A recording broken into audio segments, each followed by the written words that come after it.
ગુજરાત માધ્યમિક અને ઉચ્ચતર માધ્યમિક શિક્ષણ બોર્ડનું ધોરણ 12નું પરિણામ જાહેર થયું છે. વિજ્ઞાન પ્રવાહ 83.51%, જ્યારે સામાન્ય પ્રવાહનું 93.7% પરિણામ આવ્યું છે. વિજ્ઞાન પ્રવાહમાં 92.91% પરિણામ સાથે મોરબી જિલ્લો, જ્યારે સામાન્ય પ્રવાહમાં 97.20% પરિણામ સાથે બનાસકાંઠા જિલ્લો રાજ્યમાં પ્રથમ રહ્યો છે.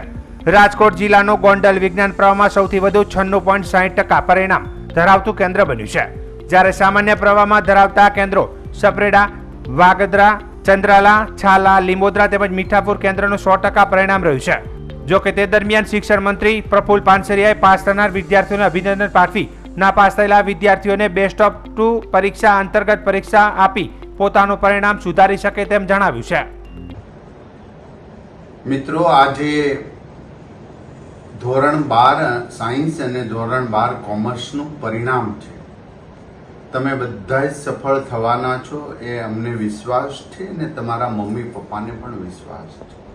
ખૂબ સારું પરિણામ અને નવી પરીક્ષા પદ્ધતિ દ્વારા તમારા સિલેબસમાંથી જ પેપર પૂછાણા છે, એટલે તમને વધુ આનંદ છે.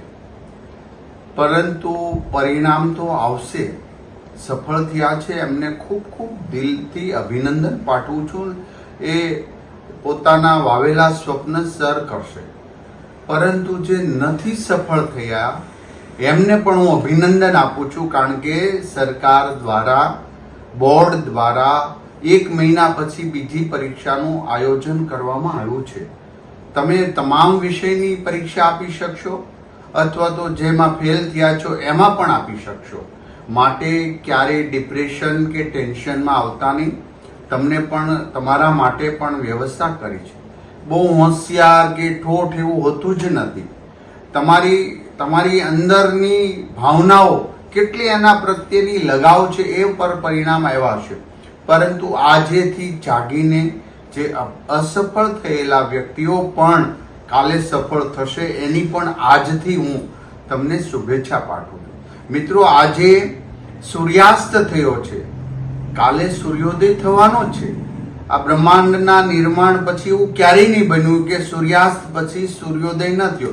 માત્ર 12 કલાક જે અંધારું છે, આ અંધારામાં સ્થિત પ્રજ્ઞ બની જાઓ. મમ્મી કદાચ ખીજવાશે, પપ્પા ખીજવાશે, પણ એ તમારા સૌથી નજીકના, તમારા સૌથી શુભેચ્છક છે. માટે કોઈ પણ પ્રકારના ટેન્શન લીધા વગર તમે આજથી જ પાછી બીજી તૈયારી કરવા માંડજો. આટલી મોટી સફળતા પ્રાપ્ત કરનાર તમામ વિદ્યાર્થીઓ, આપ તેજસ્વી છો ત્યારે તમે તમારા મમ્મી પપ્પાના વાવેલા સ્વપ્નને સાકાર કરવા જઈ રહ્યા છો. 2047નું ભારતના નિર્માતા તમે છો. ત્યારે તમે હસતા ખેલતા રહો, તમે કૂદતા રહો. પરિણામ જે આવ્યું તે પાસ થયા છે તોય હસો, જેઓ ફેલ થયા છે એ પણ હસશે, કારણ કે એમને તક બીજી આપવામાં આવી છે. તો તમામ મિત્રોને મારી હૃદયપૂર્વકની શુભકામનાઓ છે. અમારા માટે તો દરેક વિદ્યાર્થી ભારતના શ્રેષ્ઠ નાગરિક બને એવું જ અમે ઈચ્છીએ છીએ. આદરણીય ભૂપેન્દ્રભાઈ પટેલ સાહેબના માર્ગદર્શન નીચે ગુજરાત શિક્ષણ બોર્ડ ખૂબ સારું કામગીરી કરી રહી છે. આટલી મોટી પરીક્ષામાં પણ એક વિદ્યાર્થીને ટ્રેકિંગ કરી એમને ક્યાંય તકલીફ ના પડે. કોઈ વસ્તુ હવે તો આ વખતે ચોરીના પણ બિલકુલ બનાવો ઓછા બન્યા છે.